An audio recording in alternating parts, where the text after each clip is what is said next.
I drilled the pilot holes, and looking at the previous video I noticed that you couldn't see a damn thing I was doing. I do apologise about that.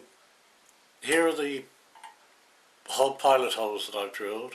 There's the Z-axis up and down, there's the X left and right, and there's the Y backwards and forwards. There's going to be the push button for starting the power supply. That's going to be the LED that tells me that the power supply is on. And over here there's going to be another indicator, probably a neon, that tells me that I've got mains to the machine after I plugged it in and switched it on. And then, as you know, that's not going to be the emergency stop, although it could be, I suppose. Yeah, I'd probably make that the emergency stop.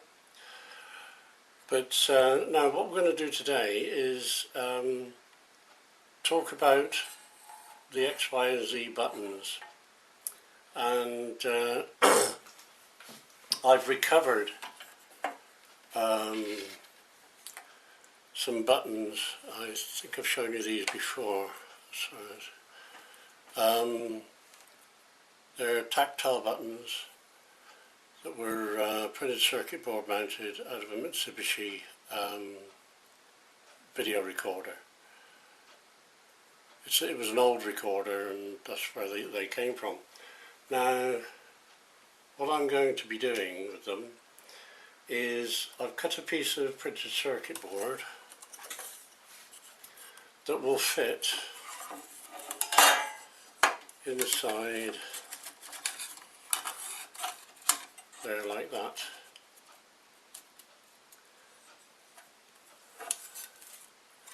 And to get it in the right place,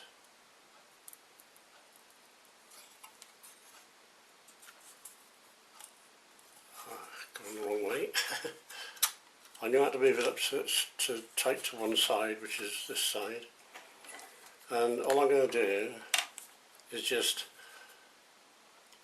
pop a mark through the holes so I know exactly where the buttons are going to go, and the LED and emergency stop. Then what I'm going to do is I shall remove this back out, place that to one side for the moment, and you'll see that we now have the the buttons marked out in exactly the right place. Now, I'm not going to drill holes in there because I'm trying to keep the workload down, drilling especially for people who who just aren't very good at drilling. I mean, not everybody is perfect. I'm nobody, by the way. So what I intend to do is show how you can make this printed circuit board up with only drilling connector holes across the bottom here. And by bending the pins, I'm sorry the lighting is not very good at, I don't know whether it's the camera or what. I hope you can see those pins. I bent over at right angles to the push button itself, and I'm going to show you how to cut the tracks in such a way that all you need to do then is solder, hang on, I know my hand's in my way there, is solder the push button down like you would surface mount. and then all I should do then is drill holes, big enough holes in the panel so that these will stick through. Oops. Stick through like that, and then we'll have our button. Okay, so I'll get myself ready for showing you how to make this printed circuit board.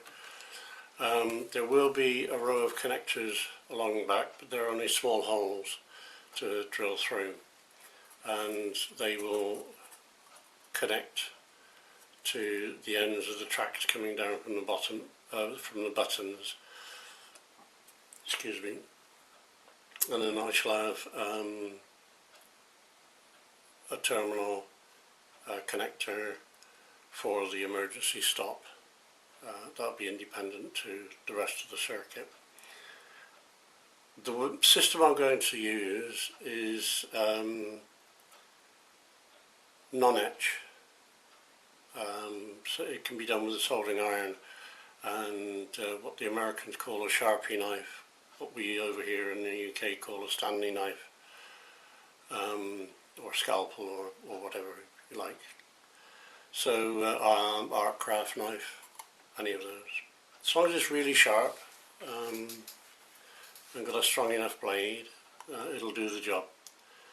Right, so I'll get myself organised to do this, and then I'll show you the start of it. Because it's a long process, I'll show you the start of it.